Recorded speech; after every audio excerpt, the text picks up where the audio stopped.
warahmatullahi wabarakatuh.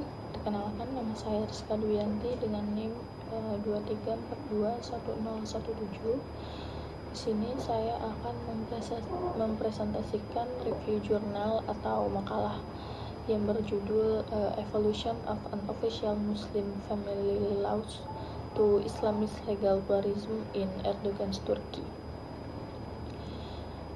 Jadi buku ini ditulis oleh Ihsan Yilmaz yang mengangkat topik yakni evolusi hukum keluarga muslim tidak legal dari masa Kemalis hingga pemerintahan AKP Erdogan.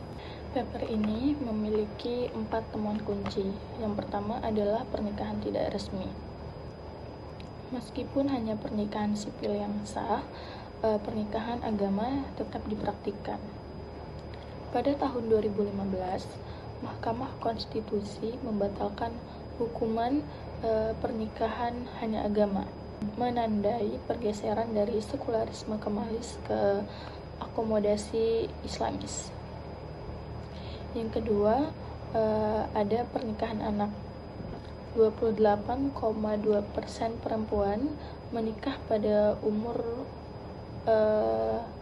masih di bawah umur pada tahun 2016. Kemudian pernikahan anak tertinggi di Eropa.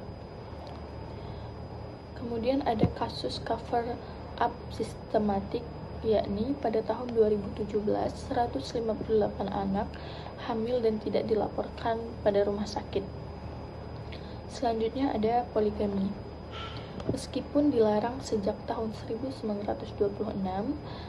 372.000 perempuan mengalami pernikahan poligami pada tahun 2013. Krisis pengungsi Suriah memperburuk situasi dan poligami mulai dinormalisasikan oleh pro-AKP Erdogan. Yang keempat, ada transformasi era Erdogan. Mahkamah Konstitusi kini didominasi appointees Islam. Mufti diberi wewenang untuk menikahkan. Lalu, ekspansi peran Diyanat dalam kebijakan keluarga. Kemudian, kelebihan paper ini yakni data komprehensif dari berbagai sumber.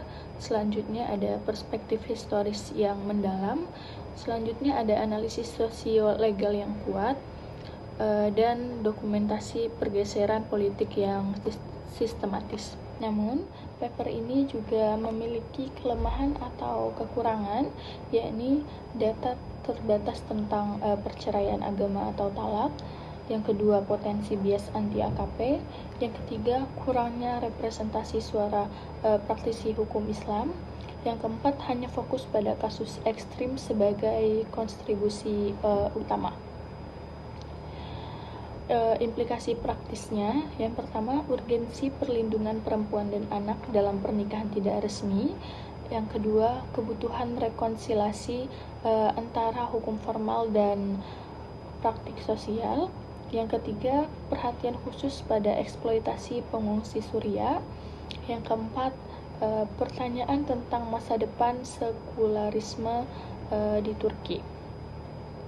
Jadi, kesimpulan pada video kali ini yakni makalah ini berhasil menunjukkan transformasi unik di Turki dari unofficial Muslim legal pluralism atau resistensi terhadap sekularisme menjadi state-sponsored Islamist legal pluralism atau proyek politik Islamis. Dokumentasi yang sistematis dan data yang kaya menjadikan paper ini sangat berkontribusi penting untuk memahami dinamika hukum, agama, dan politik di Turki kontemporer. Mungkin hanya ini yang bisa saya sampaikan, kurang lebihnya saya mohon maaf. Saya akhiri, wabillahi taufiq wal hidayah. Wassalamualaikum warahmatullahi wabarakatuh.